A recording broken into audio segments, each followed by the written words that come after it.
Commanders. We're here talking the Atlanta Falcons and the Washington Commanders. Kickoff on Sunday. Let's get it on.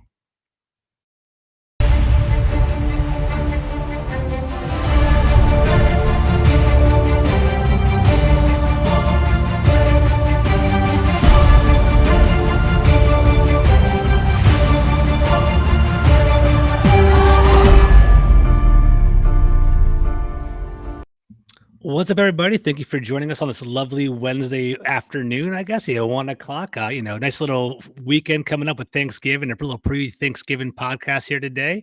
I'm joined with my guy, Kevin Knight from SB Nation's Falcoholics content group. How you doing today, bro? Doing good. Thanks for having me on. And how are you? I'm doing very well, man. Looking forward to this football game. Looking forward to eating and football. Like, Thanksgiving is like my favorite holiday, honestly. Just like eat, sit back, and relax. It's awesome. So I love it. So, Kevin's definitely. I'm thankful that he's here today. He's a Falcons reporter for the Falcoholic, which is part of the SB Nation group. He's the host and producer of Falcoholic Live and the Falcoholic podcast. So, he's definitely going to educate us today on the Atlanta Falcons. So, Kevin, man, pretty big matchup. So it's kind of funny. I feel like Washington and Atlanta are kind of like coming out of nowhere, right? 6-5, 5-6, kind of in the mix with the playoffs coming up. So, the Falcons 5-6 last week. They beat the Chicago Bears in a pretty exciting game. I watched it prior to this, this podcast. Like, what's the state of the mind for the actual Falcons right now? What's the state of the franchise? I think a lot of fans are very hopeful. And it's been sort of this.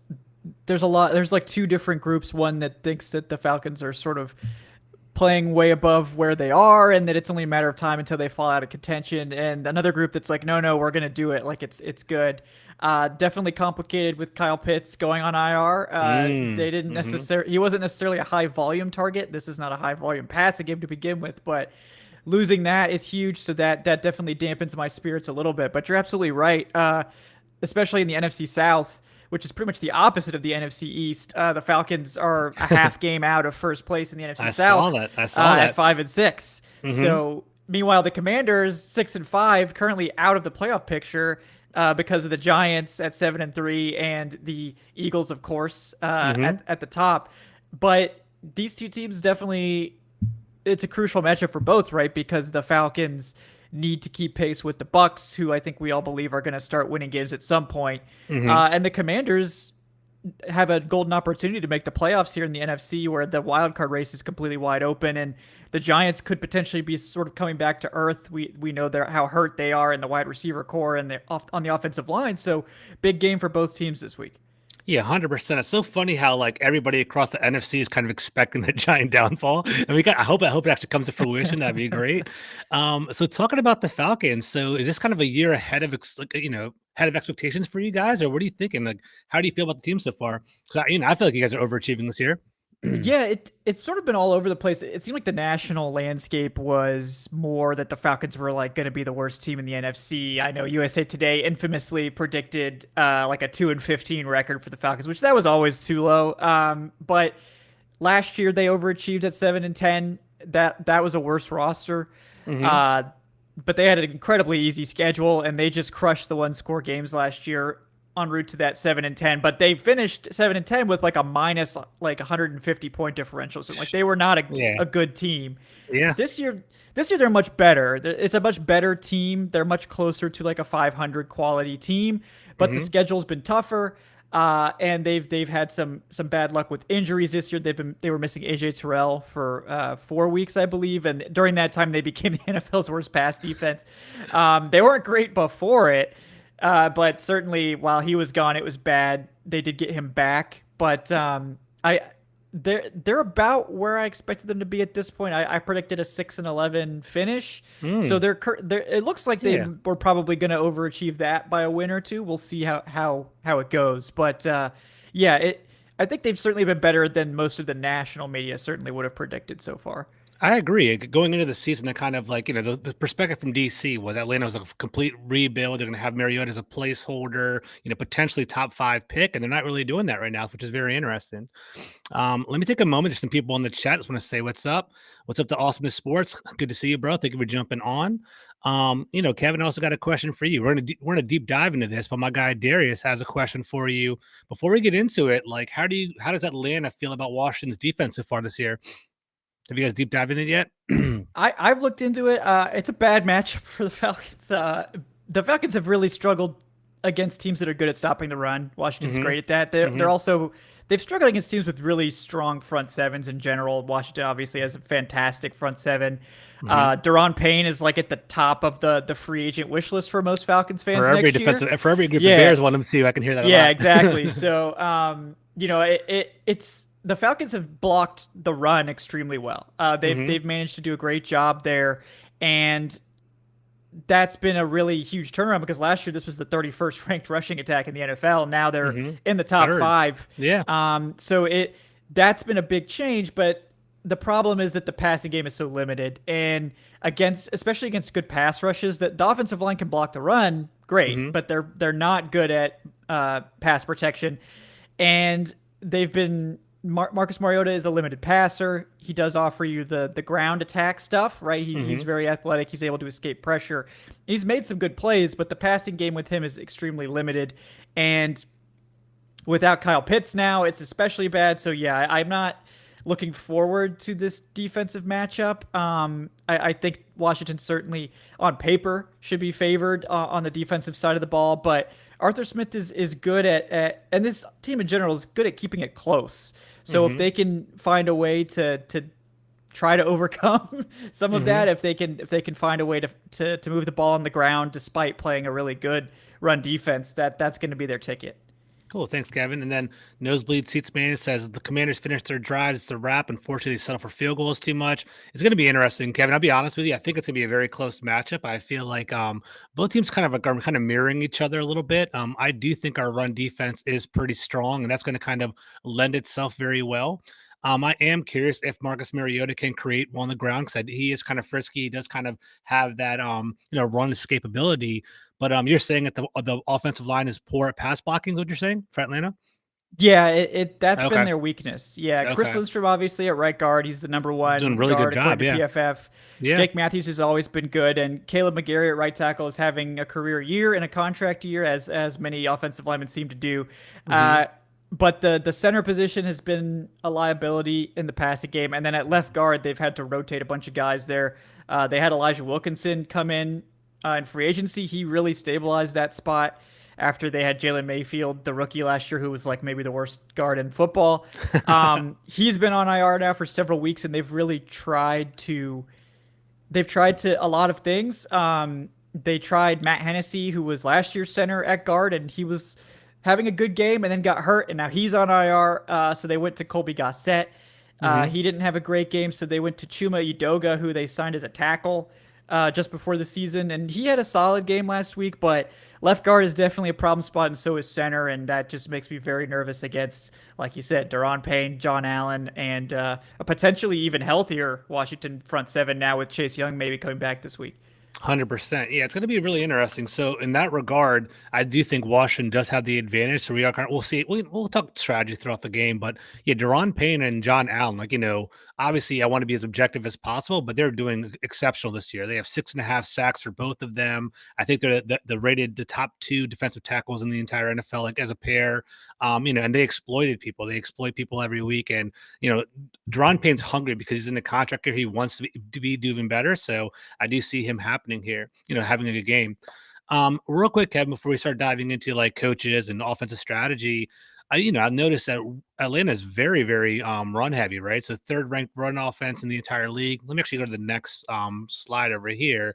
I believe you guys run on, let me take 51%. It's actually a pretty balanced ratio. But, what's the story behind that? Why does Atlanta run so well? Is it just strength of the team? Is it more of like a fear of Mariota? Or like what's the big picture there? I don't want to criticize. I mean, you're not wrong there. Mariota, he has a group of fans that it may be the most strong fan base of any quarterback I've ever seen. That's how Heineke is in Washington. We'll talk about that in a second too. Yeah. Yeah. And, I respect those people a lot, but they are just, you got to be careful because if you slander Mariota, they will come for you. But it's called a Heineke hive here in DC. I love Heineke. Mariota mommies. Is that what it is? I love that. That's awesome. I love that. It's fantastic. But I mean, it's Mariota's very difficult to evaluate because every single game he'll have some wow throws, and Mm-hmm. you know what he can do on the ground with his legs. Mm-hmm. And under chaotic situations, like early in the season, they were having a lot of snap issues, and he would just get these snaps off the ground and manage to turn it into a positive play so often. Um, you see all those plays and you understand why he has a big fan base, but then the accuracy, like down to down, is just very inconsistent. The deep passing game has been pretty poor. Mm-hmm. Uh, he has managed to keep the interceptions at a manageable level, and I think his ability to run is certainly something that is in his favor. But you look at like Kyle Pitts, for example, he's obviously not a factor anymore at this point. Mm-hmm. It's possible he may come back at some point this year. Nobody seems to know what the injury is, but Yeah, people said I heard torn MCL. yes, That's not torn the story. MCL. And then yesterday we heard grade 2 MCL sprain was the second Mm, opinion, which would okay. not be season ending. But I mean, if they're not in the playoff hunt in week 17 or whatever it is, then it's essentially season ending. So, um, but they're over 30% of Kyle Pitt's targets this year were considered uncatchable or off target. So Wow. he's had 60 targets, only caught about 28 of them, and 30% of those even were just not catchable targets. So the Falcons have the weapons now. Drake London has been one of the best rookie Yeah, wide receivers. I feel like if they had, I loved him. Yeah. yeah, I feel like if they had more of a passing game, we'd be talking about him as the best potentially. I mean, no slander to Chris Olave, even though he's a Saint. He's Yeah. been playing great, but so it's just been so limited. The volume is so low and the accuracy so scattershot that the passing game is very unreliable, to say the least. It's very limited, and I think it's intentional that they limit the passing attempts. Mm-hmm. But it's tough because the Falcons early in the season were having success running against stack boxes. They were sort of defying the odds there, but as with all stats, we know running against stacked boxes doesn't generally produce great rushing Diminishing efficiency, returns. and it's started to Exactly. come Mm-hmm. back to Mm-hmm. earth here. And now without Kyle Pitts, you just really wonder, is teams are just going to stack the box now, and can Mariota and the passing game do enough to lighten that up or keep the offense moving? And thus far, when they've had trouble running the ball, it's basically been game over for this team. So it's definitely a product of, like, they're good at running, so they want to do it a lot. Mm-hmm. Mm-hmm. But the passing game is very limited, I guess, is maybe the nice way to say it. I got you. So I'm interested by that. So obviously Kyle Pitts was like, he was kind of crowned as like the unicorn coming out of the draft, like, the height, weight, speed guy, excellent wide receiver. He's a wide receiver in a tight end's body. So I guess I heard from the national perspective they were using him more as a blocker this year. They weren't really like implementing him more in the pass game. Is that true, or or is more the inaccuracies? You would attest to that?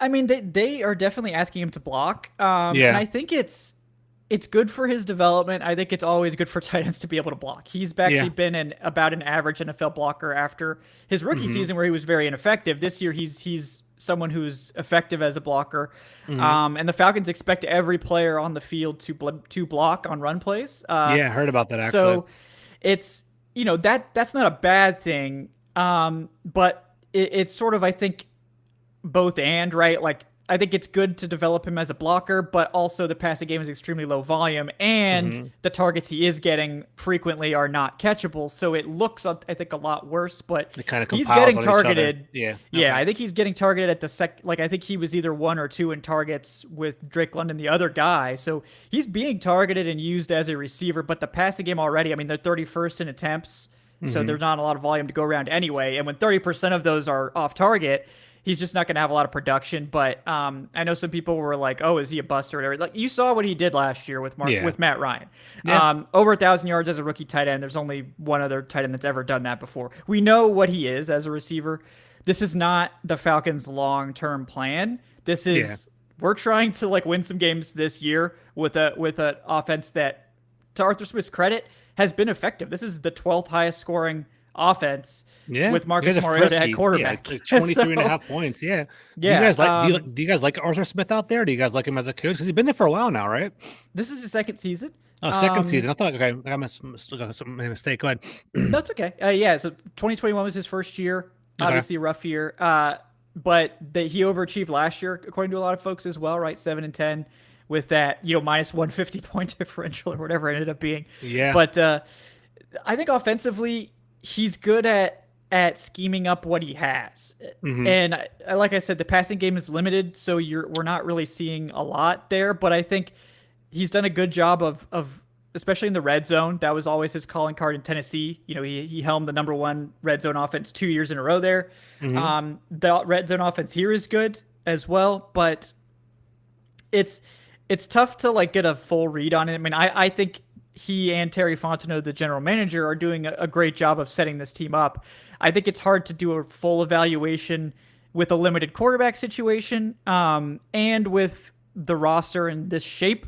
The Falcons are dealing with the most dead cap in NFL history right now, $77 Matt Ryan, million. right? Yeah. Yep, and several other moves, including Julio Jones. They're still paying that off. How long is that going for? A couple more years, or nope? It'll be over after this year. So that's wow. Okay. So that's great. the good news is it's over after this year. But this year they had to bite the bullet. They built this roster with like roughly 60% of the salary cap. So you know, when you put it in that context, it's like, oh, you know, being frisky for the playoffs at this point in the season, that's great with only 60% of the salary cap.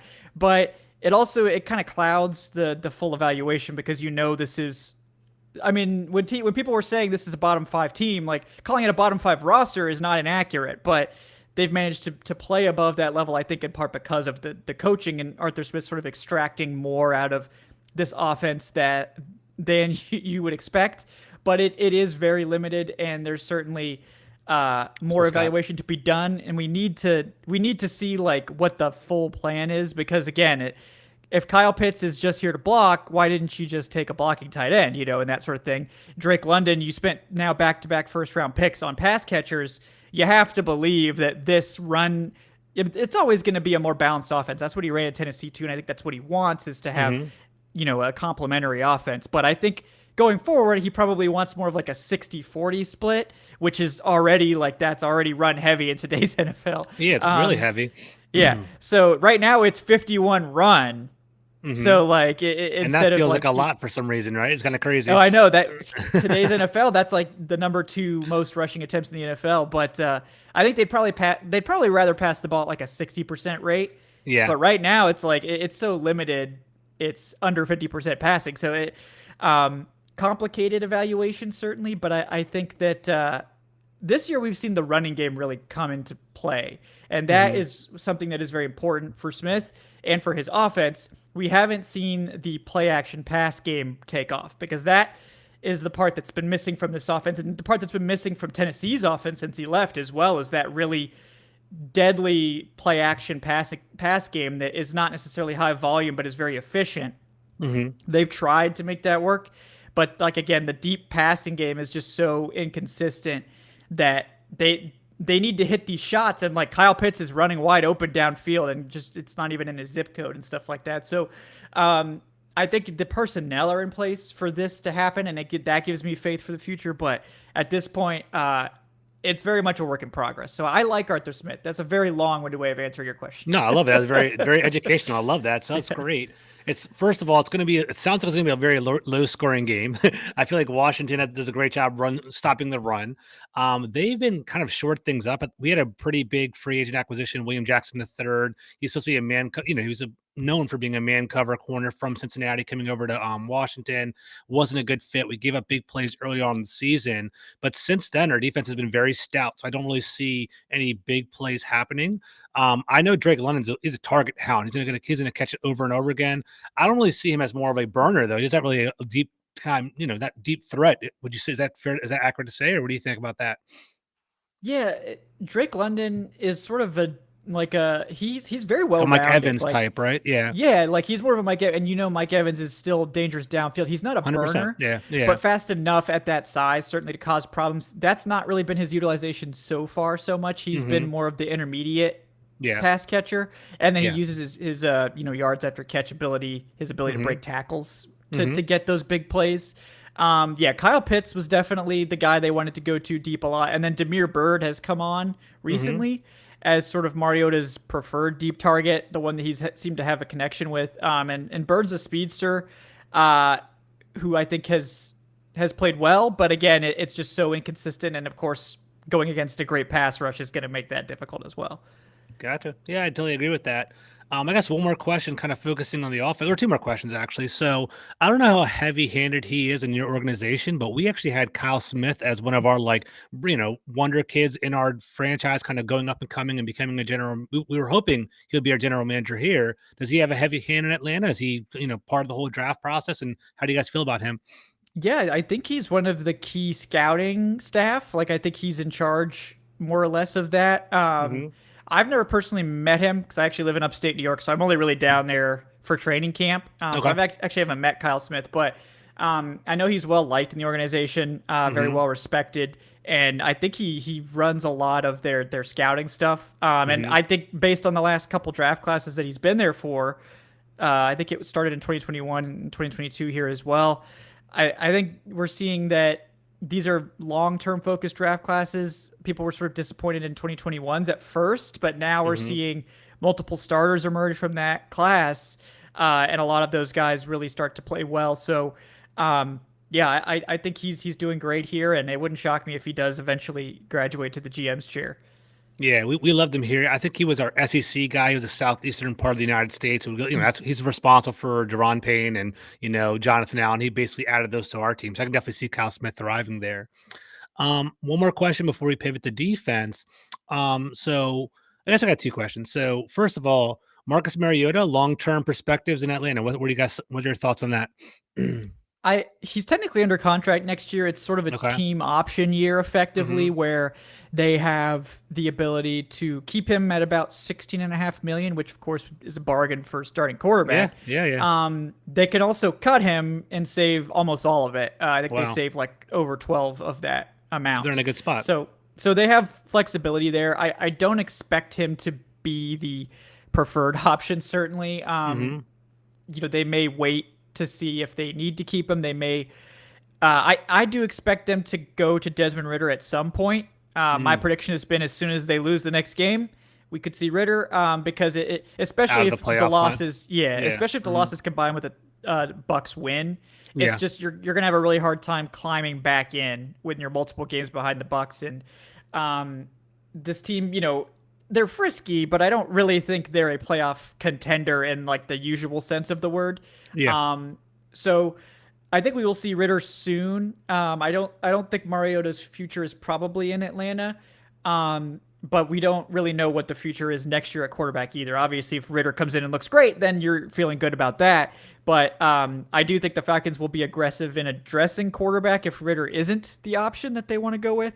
My pet theory now is Lamar Jackson. If he ever fun. leaves, That'd be fun. because Really that's you can't imagine a better fit for Lamar than Atlanta's offense. Yeah, He's on offense, makes a lot basically of sense. the S plus version of Mariota, I would say. So 100%, 100%. so that would be fun, but yeah. What are the early returns on Desmond Ritter? Like, he was actually a hot topic around here too. Did he look good in camp? Is he getting any reps right now in practice? Like, what are you hearing about him? Arthur Smith keeps downplaying the fact that there's any situation, which usually when that happens means that the situation is very close to happening. Exactly, 100%. They always lie, 100%. But in training camp, it was interesting how they structured it. Basically, they would have them run like mirror drills that they basically the two of them would go through the same drills with the same receivers, just switching off. In the preseason, everyone knows, if you watch Falcons preseason, he won the first preseason game on like a 4th down touchdown. That was like a miracle play. So that, of course, jazzed everyone up. Endeared him. Yeah, everyone loves him. Yeah. Gotcha. And he had a strong preseason in general. So, and this is a guy that most, I think, considered maybe the most pro-ready quarterback. So it's kind of funny to watch all these quarterback changes happening. We're hearing about even Zach Wilson getting benched today, Davis Mills getting benched, and then the Falcons not turning to Ritter yet. They have a plan for him, I believe. They've made that clear that they're not going to go away from their plan, but I do think the plan is for him to play soon. Probably after the bye at the latest. If they win out going into the bye, which honestly, I'm not expecting. There's a chance that that would be 2 more weeks. So it would be the Commanders game, and then they play Pittsburgh at home after that. Okay. So if they beat the Commanders, then it's maybe much more of a possibility. But I'm not necessarily expecting that. I think we will see him probably for the last 4 games at minimum, and then we'll have to go from there. But I loved him. I had him as quarterback 2 behind Malik Willis. in terms of long-term projection. But high upside with Willis, I understand. Yeah. But in terms of like playing immediately, I do think Ritter's probably going to look a lot better than Malik Willis did when he got a chance to play. So we'll just see. But I definitely really liked him. And I think that he's got a chance certainly to have a sort of Dak Prescott like transition to the NFL. Same build. Yeah, I can see that. And that it's rare to see that happen with third round quarterbacks, but this was an odd draft for quarterbacks. Very odd draft. You don't always, those stats aren't always super meaningful, particularly when only one quarterback goes before the third round in the first place. So exactly right. It was an outlier season. We're kind of in the same ballpark too. To give you some context, we have Taylor Heineke overachieving for us right now. He started for us last year as Ryan Fitzpatrick went down, started 16 games for us. He wins. It's kind of crazy how this happened for us. Like there's clear limitations. You're going to watch the game. There's going to be some times where he throws the ball and it's going to be like a cherry pick ball thrown right to your defender. And if you take advantage of it, it might change the whole course of the game. To be honest with you, He has that capability, but he also is this very, he runs away. He escapes. He can, get the ball on third downs. And, we don't know what his long-term projections are going to be either. We had Carson Wentz. We traded a third-round pick for him. We were hoping that he would be a starter for us, but from a Washington perspective, he's completely immobile. He can't run at all. He has a great arm talent, but our offensive line is pretty weak, and it's a good talking point when we pivot to defense in a moment. But our offensive line is pretty weak, so we typically have to run the ball, kind of hide the offensive line, and just be efficient with Heineke is what we're going for. I think we are playoff pushing right now. I think we have that perspective with our coaching mindset, but we do have Sam Howell in the wings just in case if things completely fall apart, we can kind of see them develop. So it's kind of funny that our quarterbacks are kind of parallel in that regard. So that's interesting. Yeah, for sure. And Sam Howell's another guy probably should have gone before he was drafted too. So you got him in the 5th round. So last question, I keep saying last question, but for offense, is Cordell Patterson that's the name of the game? That's the guy to keep an eye on for Atlanta?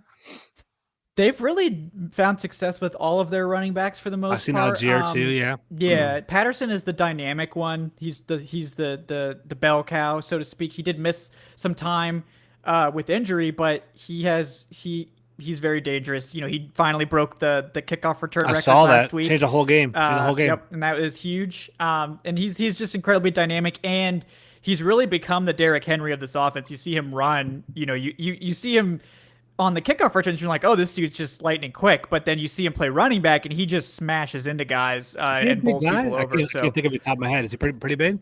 Yeah, he's not quite Henry, but he's like 6'2", 220 plus. So okay, I didn't realize he's that. Big. Okay. He's big. They've gotten a lot out of rookie Tyler Algier, who's really become their third down back as well, and done some good things with the ball in his hands as a receiver. They also undrafted free agent Caleb Huntley has really come on strong as sort of their change of pace guy. They leaned on him a lot when Patterson went out, and all of these guys, like every single one of their running backs, over 10 carries right now, and Mariota. I think I have it on here too. I can pull it up. Yeah, all of them have over 4.5 yards per carry. So they're running the ball very effectively with all these guys. I think it's the first time in franchise history they've had 4 runners over. Well, I think if they get to 400 for all of those guys, so Algier, Patterson, Mariota, and Huntley, that would be the first time ever in franchise history that they've had 4 400-yard rushers, and it seems pretty likely at this point because they don't have very far to go. But with Patterson healthy, he's the top guy. Algier's gonna rotate in, and then Caleb Huntley, if they need to give people a break, Huntley is that guy as well. I mean, pretty much they've all been great. And Damian Williams was a guy we were expecting to play a significant role. He got hurt on his first carry of the season. From Kansas City, right? Yeah. Got hurt on his first carry of the season and is still on IR. They lost the guy that was probably expected to be their RB2, and it hasn't slowed this rushing attack down at all. So props to the coaching staff for getting all these running backs ready to go. And the run blocking, I think, has been the biggest change since last year. They've basically taken an offensive line that was more or less the same, except for left guard, and turned it from 31st to like top 5 in run blocking. So I've heard good things about your run blocking. Like just scouting yeah. this week, we have a great analyst. Logan Paulson played tight end he played for the Falcons as well. He basically does radio for us now, and he does a lot of podcasts and breaks it down. And he was like, Atlanta is frisky. Their run game is pretty strong. He said Algiers a tank. He said Algiers the power running back. They all are, honestly. Yeah. And he basically said that the offensive line of the Falcons is more of like a big hulking, putting more of a power run offense, which is very interesting. It's gonna be really cool to see because it's strength versus strength in this game. It'd be good to see. All right, so let's pivot a little bit to our defense, right? So Atlanta, I think most of us in DC and Commanderland are familiar with all the Atlanta Falcons offensive players. The defensive players were kind of like more curious about trying to put it together. We saw Rashad Evans as a tackling machine, Grady Jarrett's, your leading sack producer as well. I guess what should Washington look out for in regard to Atlanta's defense? Are they more of like a man coverage defense, more of a zone kind of guy? Like, defensive schemes, what do you think over there? Extremely zone heavy, okay. and ineffective at it, I might add. But they did get AJ Terrell back last week, and that was a big boost. But defensively, they were the worst pass defense in the NFL while AJ Terrell was gone by far. They had to start a practice squad cornerback for a lot of that time because they lost Casey Hayward, their other cornerback, at the exact same time. Oh, wow. And Hayward may not return this year, so we'll see. So they had to elevate Darren Hall, who was a depth guy and one of their 4th round picks last year. He's answered the call and has played well. But that spot vacated by Terrell just was a disaster. So now that Terrell's back, it should be better. They've got 2 young safeties they like, and Richie Grant, who was last year's 2nd round pick, really come on strong. And then Jalen Hawkins, 4th round pick from 2020, he's also playing well. So they have a nice young safety duo. The cornerback room, it's sketchy now. Isaiah Oliver's finally back from his injury. He had a season-ending injury last year. Came back a couple weeks ago and has finally started to sort of return to his pre-injury level of play. He's just a really dynamic blitzer and run defender.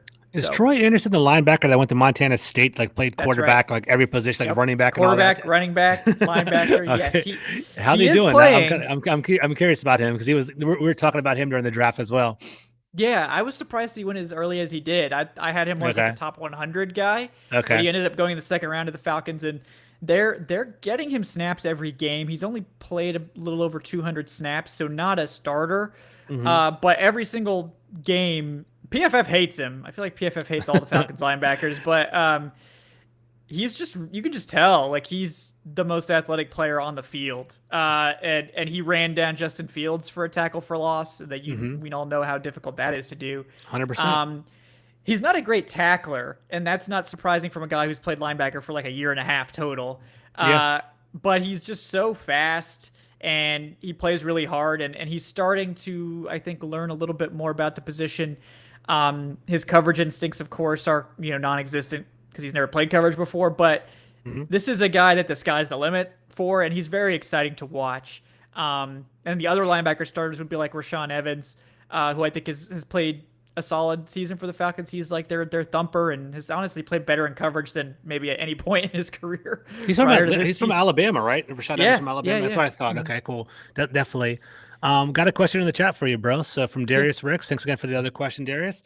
He said, outside of Grady Jarrett, who's the best pass rusher on the Falcons? Rookie Arnold Ebiketie. He doesn't have the sack numbers, but the pressures are really high. And he finally did get another one last week, but I think he was leading all rookie pass rushers in pressures at one point this season, despite being very limited in terms of snaps up until maybe 2-3 weeks ago. He's been really coming on. So he's definitely the other guy to watch. But yeah, it's basically Grady Jarrett on the interior. That's the only guy on the interior. Gotcha. Okay, so I'm seeing he's a linebacker, right? That Ongunde, he's a linebacker. Do you guys have a 3-4 on like defense or a 4-3? They play 3-4 for the most part. They will do some 4 pass rushing looks, and like nickel. But yeah, for the most part, you're going to see Lorenzo Carter and Ebiketie are going to be your 2 edge guys, and then Grady Jarrett, Abdullah Anderson, and then they just lost Taquan Graham, who was their only other, I would say, good interior player. Okay. Abdullah Anderson has been solid, so props to him. But they're going to be scrambling to find someone else there. Maybe it's Jalen Dalton, who's just come back off of IR. Maybe it's Matt Dickerson, who they picked up off waivers after training camp and has barely played. They just picked up Jaleel Johnson off waivers. He hasn't had a great season up to this point. So they're scrambling on the defensive interior, which was a weak spot going into training camp. Then they lost 2 players to IR in training camp, and they've continued to take losses there. So part of the reason, we mentioned they didn't have the cap space, and then they lost some of the players they did bring in. Eddie Goldman retired before the season. Oh, geez. Who was supposed to be their nose tackle. So it's been an interesting journey on the interior defensive line. But Grady Jarrett's there, and he doesn't seem to care that nobody else around him is doing much. So that's always someone to watch. But at least now, I think they're starting to get a framework, but they don't have the impact players. Gotcha. I think if you take a Daron Payne and put him in here, then you're starting to feel a lot better because they have the depth around to back that up. But right now it's just Grady Jarrett. So Gotcha. It's funny. So just for the record, for the Atlanta Falcon fans that might be listening, Ron Rivera said this week that he actually is actively trying to re-sign Daron Payne. So hopefully he stays in DC, but I know you guys want him. My thing is, if he actually hits the free agent market, that's when it's game over, because you guys have a lot more money than us. The Bears have a lot of money as well. So it'll definitely be a bidding war for his services. Oh yeah. We'll see. I mean, I think obviously you have the advantage when he's in-house. So hopefully he likes that there. My other question for you, I guess I was asking about defensive deficiencies and where you guys are struggling. It sounds like the defensive line is your weak spot, huh? Is that fair to say? Is anywhere else to look at, or what are you thinking? Yeah, it was when Casey Hayward and AJ Terrell were out there. It wasn't the secondary so much. When both of them went down, it definitely was the secondary. Now that Terrell's back and Darren Hall's sort of stabilizing and Isaiah Oliver's doing pretty well, I think they're fine there at corner now. But yeah, now it's right back to the front seven being problematic. The defensive interior, the pass rush in general has not been great. They've stopped the run pretty well.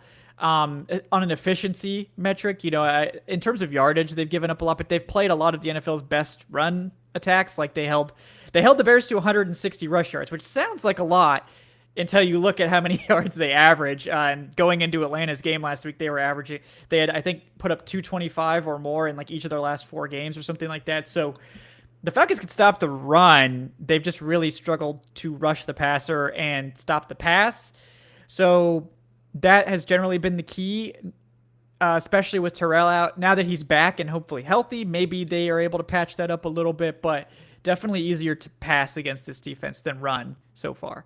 Interesting. Okay, it's interesting. It's gonna So just for the record, so if you haven't been watching or scouting too many Washington games, we obviously want to run the ball. It's been our identity with Taylor Heineke. Now we're not necessarily particularly effective with it. I actually put a tweet out earlier in the week, just looking at DVOA and Football Outsiders. I think we have a 20th or 29th adjusted line rate for our offensive line. We don't really generate a lot of push with our offensive line, but the fact of the matter is we have Antonio Gibson, who's 230 pounds. Brian Robinson is a kind of a tank kind of runner as well. They just keep the chains moving forward, right? They'll take 3 to 4 yards per carry, moving the ball forward in that regard. And we've been uber efficient, kind of sticking with it and kind of relying on our defense there. We do have Terry McLaurin, who does flip the field as a deep passer, so we can kind of talk about him in a moment if you'd like. And we have the potential, but it's going to be interesting. I think the game is kind of, in regard to strategy and game plan, it seems like it's kind of fits to what Washington wants to do. So we'll see if that actually comes to fruition. We'll see how that goes over there. Let's kind of pivot into that. So let's talk about the game on Sunday.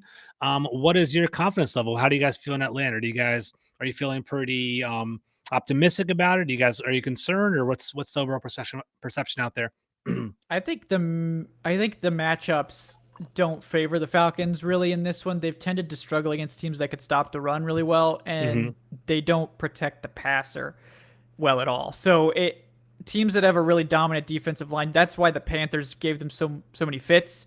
The Panthers put the hurt on them on Thursday Night Football. They should have beat them the 2 weeks before that. That was more of a shootout game, but they don't pass protect well, and if you shut down the run, the passing game is so limited that it's tough. So I don't like that matchup. Certainly, I think it's pretty tough to see them scoring a lot. But on defense, they do stop the run well, and I know Washington likes to run the ball. it's sort of like the Falcons aren't a great run defense, but if you're not passing against them, you're sort of helping them because they've been so bad against the pass. That's so interesting. Every It's run play is really Yeah. helping them because if you could have been passing, and that was probably way more dangerous for this team. The one area that they've been good in is creating turnovers. They've created a lot of interceptions. They've been very opportunistic there. And I know Heineke is prone to maybe a couple of those throws a game. So that's the one equalizer that I think could be there is if they are able to capitalize on some turnovers. You know, you go back to the Thursday Night Panthers game, the Falcons lost that 25-15, but they dropped 3 interceptions that were right in their hands. And if you catch 1 or 2 of those, that could be a very different game. So the turnovers are always the great equalizer in the NFL. That's the path I could see if the Falcons can limit the run game of the Commanders. The defense, to their credit, has pretty much kept them in every game. It's really been the offense that either shows up or doesn't. You know, you like I said, with the matchups there, I think this is one of those games where the offense is going to really struggle. But maybe the defense can pick up the slack, but I do think Washington deserves to be favored. I mean, I think they're 4.5-point favorites at this point. And no Kyle Pitts. I mean, he wasn't catching a ton of passes, but now you don't even have threat, exactly. Yes. And honestly, you can sell out now, yeah. So he would have suited very well against our defense too. And I think our defensive line is very stout. Our safeties are actually strong. I don't know if are you familiar with Derek Forrest and Cam Curley? Hearing about all them? I loved Forrest coming out. Yeah, he was great. So they're coming along. So I think they are PFF's number 1 and 2 safeties across the league. If we did have a weak point, it would be our linebackers, but our linebackers are actually starting to evolve as well. We took Jamin Davis in the first round. People kind of said that he was more of a height, weight, speed guy, and we kind of reached for him. But I think he's starting to kind of settle down in the game, starting to slow for him. So I think he's starting to come and rise a little bit. But he doesn't cover well. He's more of like a run and seek kind of linebacker. So Kyle Pitts would have exploited that. What I am concerned, I think you're nailing it, is I think Washington, although we want to establish a run as our, bread and butter, we aren't uber efficient at it. And I'm afraid that our offensive coordinator can be sporadic at times. He might actually be like, throw the game plan out the book and might start throwing the ball around. And if we turn the ball over, that's when things can kind of get ugly because then you guys can control the clock and you guys can run the ball. And as you alluded to, Taylor Heineke definitely throws, he averages about 1 turnover a game. I think he has 25 turnovers in 19 games. So he definitely is susceptible to that. I guess let's talk. So. Dream scenario. What does Atlanta need to do to win the game? They need to find a way to run the ball against Washington's defense. I don't know I don't know how that happens, but I mean, if they can figure out just a way to make it work, that's their ticket. When they've run the ball effectively, they basically win. So that's really the key. Like, find a way to successfully run the football. That's really the key, and maybe create some takeaways. I think those are really the tickets for the Falcons. Not going to be easy, but that's what they're going to have to do. Particularly, like I said, without Kyle Pitts in the building, I don't think they can expect a whole lot from the passing game. It was limited before he left, so now even more so, more and more importance being heaped on the run game. Yeah, it's going to be interesting. It's an added component. I don't know if you take any stock into this, but there is going to be an emotional component to the game as well. Sean Taylor is one of a fan favorite. I don't know if you're familiar with him. One of our ultimate favorite players of all time for us. They're actually dedicating a statue before the game on section 132, and I believe we're also wearing black to kind of have some emotion and some confidence in our game plan too. So we'll be juiced up. It's going to be about turnovers, and it's going to be interesting there. Do you have any questions from the Commander's perspective? Anything you guys are curious about from there? Yeah, I mean, Chase Young activated off injured reserve back to the roster. Do you think he's playing this week, or is it going to be a wait and see sort of thing? I think it's going to be a wait and see. From everything I've heard, all the local beat reporters are saying that it's structurally sound. His knee has been fine for a couple of weeks now, even maybe about a month or so now. But it's all about the confidence and his ability to do football moves, right? He's training before the games, he's warming up, he's been at practices, but he hasn't fully hit a 300-pound offensive lineman and try to shift it and kind of have dynamic movements as well. So I think what I've heard is that they're going to kind of slowly put him back into the defense, but more like 15 to 16 snaps per game, and ideally by the end of the year, get to about 20, 25 snaps. I don't think Chase Young's ever going to be that full-time player in 2022. So it's going to be interesting because our defensive line has actually done pretty well without him. Payne and Sweat are having Payne and Allen are having career years. Montez Sweat is always a threat. He's a great edge player. I love him. Actually, he's one of my favorite players. And I think he's been kind of he has started off slow because there's only been one true edge rusher on that side. They're kind of chipping his way, but he's starting to kind of catch his own now and kind of popping a little bit. So I wouldn't be surprised if he had a pretty good game.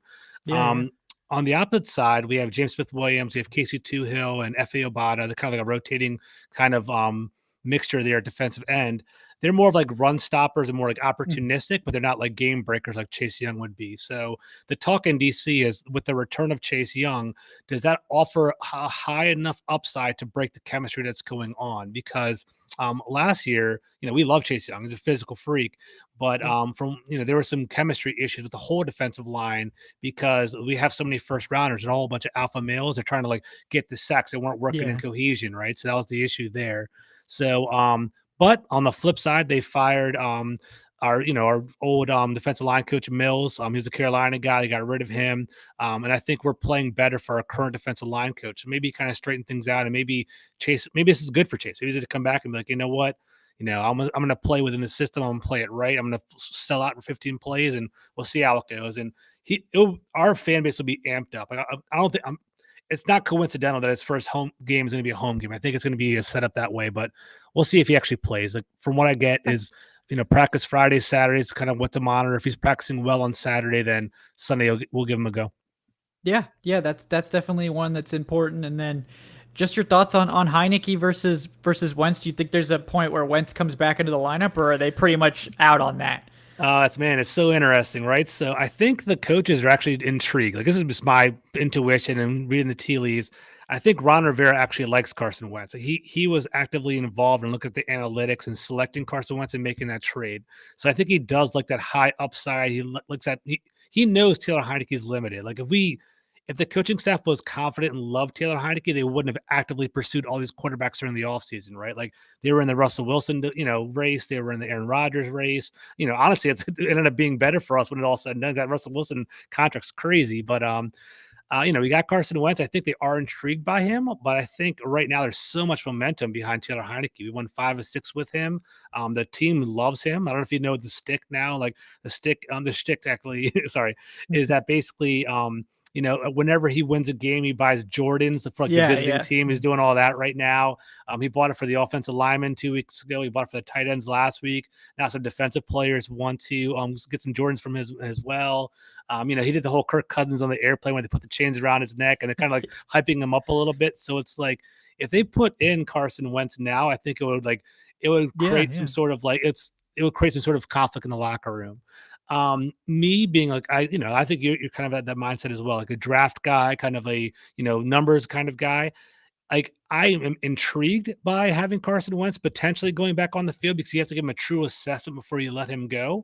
But right now, if the team's winning with Heineke, then you got to roll with it. So I think the realistic exit for Carson Wentz is basically at the end of the season. There's an out on his contract. I think, if you could choose Daron Payne or Carson Wentz, I think the team wants Daron Payne. So I think they're basically going to they'll cut Carson Wentz. He's $26 million on the cap. If they cut him, it returns all the way back to the cap, and they'll just pivot that money right to Daron Payne and offer him a deal right there. So I think that's the big picture. So I would be surprised if Carson Wentz comes back, but if we have a bad game against Atlanta, have another bad game after that, they might want to have some prospects for next year. And I think just like Desmond Ridder, I think they're trying to insulate and protect Sam Howell. It's kind of like they like him, but I don't think they view him as an immediate starter right now. They want to kind of develop him slowly, which I think is prudent. You got to do that. I mean, unless you're a top 5, top 10 pick, take your time on the quarterback and let it kind of grow. That's where I'm at. Yeah, especially with like a 5th round pick like Howell, there's like no pressure for him to start. Like I imagine exactly right. There might be some rumblings in your fan base. I don't know, but there's some. with Ridder even being a 3rd round pick, there's been a lot of rumblings, and part of that's obviously because Mariota's limitations as a passer. But Yeah, I mean, I know Heineke seems to be well liked, so that Mm-hmm. certainly helps everything. And then last question isn't necessarily football related, but what do you think about the Commanders' like uniforms? Because they're very polarizing topic. Well, So let me ask you. I got my opinion. I want to hear what's yeah, your opinion. What are your thoughts on the uniforms? To be honest, I honestly, I have thick I don't skin. I like the logo. I think the Okay. logo is cool. Okay. I don't like the uniforms. Okay. I don't I don't jive with the numbers and like the sort of like whatever that pattern is, almost Yeah. like a gradient sort of thing. Yeah. The gradient. Um, the colors are fine. I just don't Which like the do you hate numbers. all Yeah. the jerseys, or do you like anyone in particular? Or they're all kind of crappy. I don't care. To be honest with you, like which one? I You, I've go always ahead. been like a big fan of black jerseys, so I think I like the black ones best. Me But I too. just don't like the numbers. The numbers really throw me off. But I think the Hmm. colors and the logo are good. So I think it's like some tweaks away from being a good combo. But I'm interested how you feel about it. Yeah, it's a work in progress. I'm a Yeah. DMC. I'm a DMV guy, so DC, Maryland, Virginia. If you're Mhm. full of Georgia listeners, I live in Maryland. I've seen teams come and go. I've seen the Wizards change their logos and change their jerseys. The Ravens, they came out with that shield crest on the side of their helmets, kind of evolved over Yep. time. I think the Commanders jerseys will also evolve over time and change as well. Um, for me, I love the black jerseys. I know they're kind of polarizing. They're so different. In our fan base, the hardest part about this whole rebrand was there's so many different the fan base is nuanced, right? You have people that like young, old, in-state, out-of-state, international, different everything, right? So everyone. Some people wanted to kind of hold on to the history and keep that burgundy and gold, and somebody wanted to kind of move on. And I'm in my mid 30s, man. So it's like I've seen the team like for most of my life has been pretty crappy, right? Growing up, I saw some wins, saw some Super Bowls, and I was kind of up for like a new perspective. So I'm cool. I'm cool with the new things, right? I Yeah. think the Yeah. black jerseys are great. The burgundy jerseys are classic, right? Like I like them, but at the same time, it's like burgundy is cool. I mean, you can't really wear burgundy with a lot of things, But Yeah. then the Yeah. white, the white jerseys look cool on the players, but I actually have a white jersey, and I feel sensitive wearing it. Like I don't know if I like this white jersey that much, but like that's Mhm. kind of the perspective there. Yeah. Yeah. Um, to give you a little context, real quick, the gradient and the numbers, from what I understand, is the DC shape is kind of like a little Oh, diamond, okay. and that's Mhm. why they have the little diamonds inside the number right there. That's why they I do see. that. Okay. Okay. Yeah. Yeah. But yeah, I mean, I'm not necessarily anti-gradient. Like, I really like the Falcons red black gradients Mhm. that they wore last week. I Yeah. think that looks good, but it has like you've seen it done very poorly. Like the Jaguars did it really poorly. Dude, your red It's helmets are freaking ridiculous. This is the best helmets in the Yeah, they league, need to man. use Yeah. those way Yeah, those more. are Like, awesome. They're sick, dude. yeah, Yeah. they need to get those incorporated into the mix way more because that's just a great helmet. I've wanted them to go back to the all blacks for a while. Like I think the Vic era jerseys were really great. I like the new jerseys, but again, I don't like the Falcons numbers. Like I feel like Yeah. everyone tries to go too aggressive with the numbers. It's like you don't gotta Yeah. just let the Just keep numbers it do their keep it thing. But simple. Yeah. yeah, little tweaks here and The there. So Falcons have an awesome color scheme, black and red. You can't really hate on that. Black, red, yeah, and yeah. white. The jerseys aren't bad. I like for me, I like the whole Deion Sanders Falcons. Those Falcons. Your Yeah. throwbacks are awesome. Like Yeah, the they're black so helmets good. and the Yeah. red helmets, they're both sick. So Mhm. it's really cool to see Yeah. that there. Mhm. Cool. Do you want to do a game prediction, or that's not really your style? It's up to you.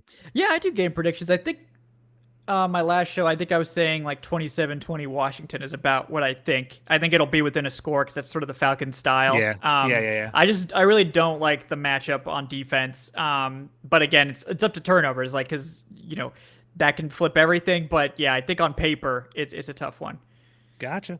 Yeah. So Kevin, honestly, you've been awesome. You're a fantastic guest. I really like jiving with you today. Great knowledge of topics. Can you plug everything? What kind of work? Where can they find you on social media? What products are you working on? What articles are you doing?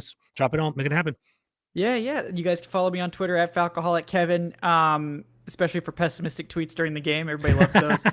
And then my show is at Falcoholic Live and at Falcoholic Pod, also on Twitter, but it's available on YouTube. We do live shows on Wednesdays, Wednesday night at 8 p.m. Eastern, and then live post games as well.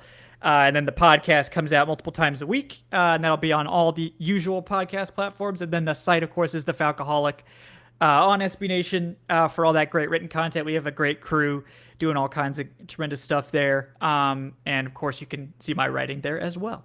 So yeah, awesome. It's been a lot of fun. Thanks for having me, George. Appreciate it. Of course, no problem, bro. No problem at all. So guys, definitely, give Kevin a follow. Follow him on all social media platforms, on YouTube, so on and so forth. I'm George Carmi at Full Press Commanders. You guys can find my podcast on YouTube. You can also find it on all audio platforms as well. I write for fullpresscoverage.com. And have a great Thanksgiving, everybody. Enjoy the game. Kevin, peace out, bro. See y'all later. Yep. Peace. Thanks, guys.